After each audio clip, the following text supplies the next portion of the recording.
Problemado na nga ang Philippine Coast Guard sa mga floating barrier ng China na humaharang sa ating mga barko sa Baho de Masinloc. Dumagdag pa ang sunod-sunod na insidente ng pangahak. Nasa frontline ng balita yan si Gio Robles. Ito ang video mula sa eksena ng isang pelikula na makikitang nakapost sa Facebook page ng Philippine Coast Guard bandang alas 6 ng gabi kanina. Mag-scroll ka lang ng kaunti, may isa pang nakapost na video. Ang dalawang video na yan hindi pala ipinost ng Coast Guard kundi isang insidente ng pangahak sa PCG. Ayon kay Coast Guard spokesperson Armand Balilo, sinubukang burahin ng Coast Guard Public Affairs ang short videos pero hindi umubra. Until now, we are trying to recover it and nagko-coordinate kami sa Facebook at ginagawa namin yung mga steps para mabawi namin yung aming account. Humihingi na rin sila ng tulong sa netizens. Umapila po tayo doon sa mga kababayan natin na tulungan nyo kaming i-report at mag-comment po kayo na scam yung nandoon sa account ng Philippine Coast Guard. Ang hacking sa PCG Facebook page nangyari higit isang linggo lang nang ma-hack ang kanilang Twitter o X account. Una na ring na-hack ang website nila. Hanggang ngayon, palaisipan kung sino ang nasa likod ng sunod-sunod na panghahak sa PCG. Ang dami na ngang problema ng ahensya, dumagdag pa itong hacking. Nangyari yan sa gitna ng issue sa lulubog at lilitaw na floating barriers ng China sa Scarborough Shoal o Baho de Masinloc.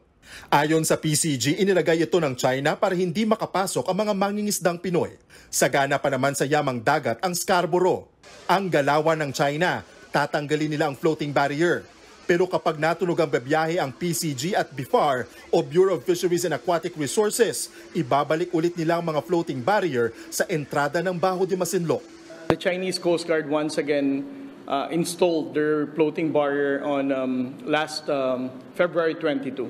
But it is also worth mentioning that a few hours after we left, they're also securing na, tinatanggal na rin naman nila yung barrier nila eventually. May plano na ang gobyerno sa floating barrier pero hindi na ito idinitalye. Nitong Huwebes ng mag-rotational deployment sa Scarborough ang PCG at BIFAR. Isa laban sa 3 barko ng China ang eksena. Kuha ito higit 1 nautical mile sa timog ng Scarborough o kasing layo ng Luneta sa Manila City Hall. Tila nakikipagpatintero ang mas maliit na BRP Dato Sanday ng BIFAR sa mas malalaking barko ng China Coast Guard at Chinese Maritime Militia vessels. May helicopter pa ng Beijing sa himpapawid. Ang mas ikinababahala ng PCG ang signal jamming ng China. Ayon pa Catariela, nawawala sa mapa mga barko ng Pilipinas kahit pa gumagana ang Automatic Identification System o AIS na kayang tukuyin ng isang barko maging ang lokasyon, bilis at direksyon nito.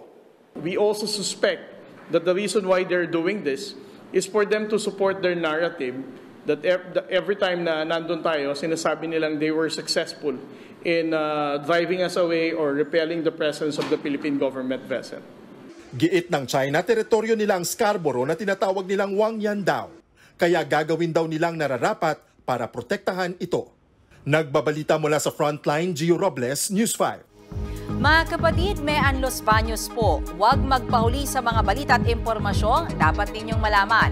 Para sa mas malawak na balitaan at diskusyon, mag-follow at mag-subscribe sa social media pages ng News 5.